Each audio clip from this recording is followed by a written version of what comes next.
महाराज आप क्या कह रहे हैं? बिल्कुल सही कह रहा हूं।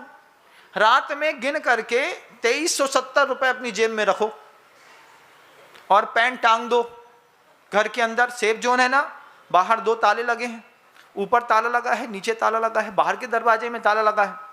सुबह पैंट पहनो और उसमें वापिस 2370 रुपए मिल जाए तो मानना कि रकम कम नहीं होती। आज तक ऐसा नहीं हुआ।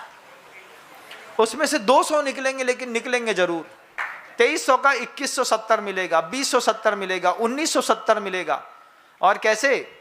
ऐसे एटीट्यूड में कुछ पैसा निकाले हैं। कितने निकाले हैं जो ना बता हैं, कुछ निकाले हैं, कुछ निकाले हैं कि कुछ बचे हैं। बाद में देखा, अरे इनमें तो 500 बचे, हाँ बाकी जरूरत थी। हाँ भैया कछु ना कहो, घर चलाने हैं। तो आचार्य श्री जी कहते हैं, गुरुवर कहते हैं इस बात को कि रकम तो कटी रही है, अब चाहे तुम्हारी जेब कट जाए तो और दान देकर के तुम काट लो तो रकम कभी भी किसी के घर के अंदर नहीं रुकी।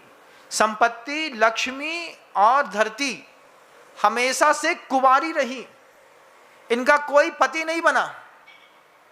इनके लोग दास बने, लक्ष्मीपति कोई नहीं बना आज तक। भले तुम्हारे नाम के आगे लक्ष्मीपति लगा दें, पति होते तो वो तुम्हारी साथ रहती लक्ष्मी, लेकिन साथ में नहीं रहे। पिंगला भग गई, कहाँ? महावत के साथ। लक्ष्मी तुम्हारी भग गई, कहाँ? बे पान वाले के घर में तुम्हारा रुपया खिसक के पहुंच गो, दारू वाले के ठेके में पहुंच गया, सिगरेट वाले के पास लक्ष्मी घुस गई। देखो तो तुम्हारी लक्ष्मी कैसी है, 1 नंबर की बदचलन।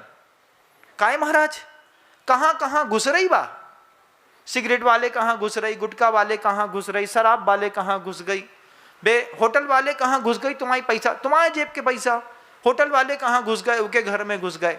अरे मंदिर में घुस गए होते तो मान जाते कि तुम्हारी लक्ष्मी सती है, तुम्हारी लक्ष्मी को कोई पति है। लेकिन ना तुम्हारी लक्ष्मी सती है, ना तुम्हारी लक्ष्मी को कोई पति है। तुम्हारी लक्ष्मी जहां देखो उतई मुंह मारत। किते किते महाराज, अब किते किते बताएं। जहां देखो वो चाउमीन वाले कहाँ मुंह मार लेते, वे पिज्जा बर्गर खाने तुम्हारी लक्ष्मी को। क्या नहीं करना। दुनिया का ऐसा कौन सा पाप है, किस पापी के घर में तुम्हारी लक्ष्मी नहीं गई? एक बार बताओ, एक बार बताओ, कौन सी पाप की सामग्री है दुनिया में बनी है और तुमने नहीं खरीदी? सुबह खरीदी, शाम खरीदी, छुपके खरीदी, आगे खरीदी, सबके सामने खरीदी, इधर खरीदी, उधर खरीदी, खरीदी। 1 नंबर की बदचलन। कौन? लक्ष्मी। कैसी? जिते देखो उते ही चली जात। और भाई लक्ष्मी जैसे मंदिर आत तो जैसे कोई बोले कि भैया इतने चांदी की पांडुक शिला बनने, ए भाई हम नहीं जा रहे पांडुक शिला के बीच में। काहे? पांडुक शिला में घुस जाए तो वे भगवान में हमारे सिर में पता नहीं कब तक बैठे रहे। तो वो पांडुक शिला में लक्ष्मी नहीं जा रही, मंदिर में लक्ष्मी नहीं जा रही। एक भगवान की मूर्ति बना दो। अरे महाराज अब भगवान की मूर्ति बना के काय हो जाने, अब देखत हैं, विचार करत हैं। मंदिर में दान देना है तो घर में सबसे पूछना पड़ेगा। जुआ खेलना है तो कभी किसी से पूछना नहीं पड़ता। शेयर का रेट बढ़ रहा है, सेठ कल 1500 था, आज 1700 है, कल 1900 हो जाएगा, लगा दे यार। कितना कितना लगा दे? तुम्हारे भरोसे 50 पेटी लगा दिया। अब यही बात कह दें कि सेठ कल शाम को बचोगे ही, निपटने वाले हो, मंदिर में पैसा लगा दो। अरे महाराज अब एक कहा महाराज, जब मंदिर तो बहुत अच्छो बनो, अभी की कछु जरूरत ही नहीं है। मंदिर में लक्ष्मी लगना नहीं चाहती। पापियों की लक्ष्मी कहाँ मंदिर में लगेगी?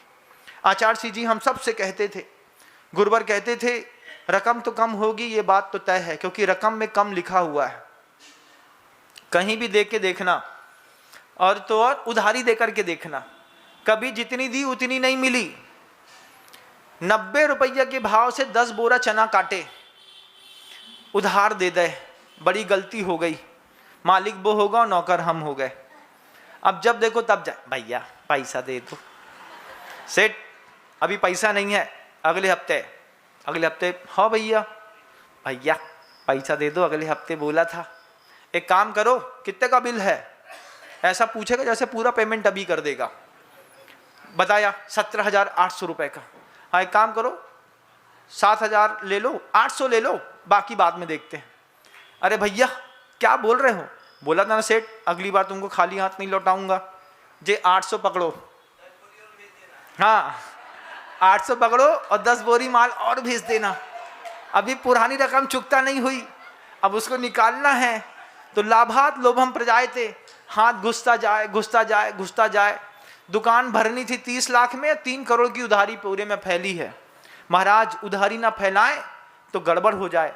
रकम शब्द पे जाइएगा, वो रकम कम होकर के आती है, फिर वो तुम्हारा पेट्रोल खर्चा कराएगा, तुमको मानसिक संक्लेश कराएगा। अब जितनी बार जाओगे, 1500 ले लो, 1200 ले लो, 400 ले लो, 700 ले लो, आज तो धंधे नहीं हुआ, 4-5 बार देगा, फिर उसके बहाने शुरू हो जाएंगे। कैसे? अरे माँ बीमार थी, पैसा लग गया, पत्नी का ऑपरेशन हो गया है, अभी घर के अंदर भाई का एक्सीडेंट हो गया है, छत छू गई है, मकान बनाना है, ये करना है, सारी जवाबदारी हमारे चना के ऊपर पड़ी है। बेचारा चना परेशान है, मांगते मांगते मांगते, दे दाता के नाम तुझको अल्लाह रखे। हम मालिक थे, जिस दिन हमने दिया था उसी दिन हम बंदे बन गए। अब मालिक हम नहीं हैं, मालिक तुम हो। दो तो ठीक, नहीं दो तो कुछ नहीं है। महाराज के जाके मुंह से शांति धारा करा देंगे, भैया शांति धारा करो, उधारी वापिस आ जाए, छिन छिन्न भिन्न भिन्न। ये जिंदगी के फलसफे हैं बंधुओं। उदाहरण है, एक देश होता है, जिंदगी के फलसफे हैं। आपके हाथ का पैसा वक्त रहते अगर मंदिर में लग गया तो समझना कि तुमने छोड़ दिया, नहीं तो आचार्य जी कहते हैं कितनी पर्याय छूट गई हैं, खुद को भी पता नहीं। कितनी बार संपत्ति हाथ में आकर के भोगने से पहले खिसक गई, इस बार भी खिसके, इसके पहले छूटने वाली बात से अच्छी है छोड़ने वाली बात। कि हम बुद्धि पूर्वक किसी चीज का त्याग करें तो उस त्याग का अनुभव आगे आने वाली पीढ़ियां भी लेंगी। आपका भी कर्तव्य बनता है समय सार को प्राप्त करने के लिए। क्या क्या छोड़ना पड़ता है महाराज? चना छोड़ देंगे तो बन जाए, चना पैसा तो छोड़ो, अगर दुनिया भी छोड़नी पड़े ना समय सार को प्राप्त करने के लिए, तो आचार्य कहते हैं सस्ता सौदा है, एक बार तो करना चाहिए, एक बार तो करना। अब आप लोग भी विचार करिएगा कितनी पर्याय में क्या क्या छूटा है। जब भी जेब में पैसा देखो, उस पैसे गड्डी को ऐसा देख करके रखना। महाराज कहते हैं ये रात में घर के अंदर 7 तालों के बीच से कम हो जाएगा, दूसरा दिन उठा के देखोगे वो कम मिलेगा। हमारी बात पे विश्वास हो, फिर जैसा जैसा बोलता जाऊं, अरे महाराज आपको मुंह बहुत बड़ो है, हमें पता है। कहाँ मुंह बड़ो है भैया, हमारा इतना ही है, 32 दांत नहीं है हमारे मुंह के अंदर, 28 दांत हैं है? हाँ, ज्यादा हम बोलते नहीं, हैसियत से ज्यादा तो हमने कोई की नहीं बोली। तुमसे ज्यादा कोई पैसा की बात मांगे ना, कोई महाराज बोले कि भैया मंदिर में पैसा लगाना है अपन को, तो एक बात का गौरव महसूस करना कि महाराज की नजरों में हमारी हैसियत इतनी बड़ी है, तब महाराज ने हमसे इतनी बड़ी बात बोली। जिनकी हैसियत नहीं होती उनसे तो हम इतना ही बोलते हैं, भैया तुम भावना भैयो, भावना भाव की मंदिर बन जाए, पैसा को दे है महाराज, तुम चिंता मत करो।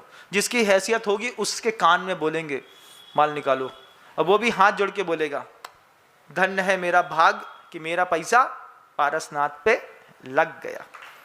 शब्दों को विराम दूंगा, लेकिन चिंतन के लिए जो मौके और जो विचार आपके बीच में रखा है उसको आप एक बार रिकॉल करिएगा। समय की कीमत ध्यान के माध्यम से समझिएगा, श्वासोच्छ्वास के माध्यम से समझिएगा, आयु की कीमत छूटने और छोड़ने से समझिएगा, धन की कीमत भी समझिएगा। रकम कुछ भी हो सकती है, धन भी रकम हो सकती है, शरीर भी रकम हो सकती है, भाव भी रकम हो सकती है। अगर आप व्यवस्थित तरीके से दान नहीं देंगे, एक न एक दिन तो आपकी जेब कट के रहेगी, क्योंकि लक्ष्मी किसी की दासी बन के रही नहीं, चलना उसका स्वभाव है। और आचार्यों ने बहुत अच्छे शब्दों में लिखा, मैं तो बहुत अच्छा बोलूं, लक्ष्मी को हमने तो बच्चलन कही, आचार्यों ने तो लक्ष्मी को वैश्या कह दी। क्या बोला? वैश्या सम लक्ष्मी अति चंचल। कितनी चंचल? अति चंचल। तुम ना छोड़ो तो तुमसे छुड़ा ली जाएगी। जब तक ताकत है तब तक तुम उसके मालिक होने का भ्रम पाल सकते हो। जिस दिन थोड़ा बुढ़ापा हुआ ना, घर के लोग हिसाब किताब करके अपना हिसाब किताब निकाल लेंगे। उसके पहले बुद्धिपूर्वक मंदिरों में लग जाए तो अपने जीवन के समय सार को आप भी प्राप्त कर सकें। शब्दों को विराम देता हूँ। गुरुदेव श्री विद्यासागर जी।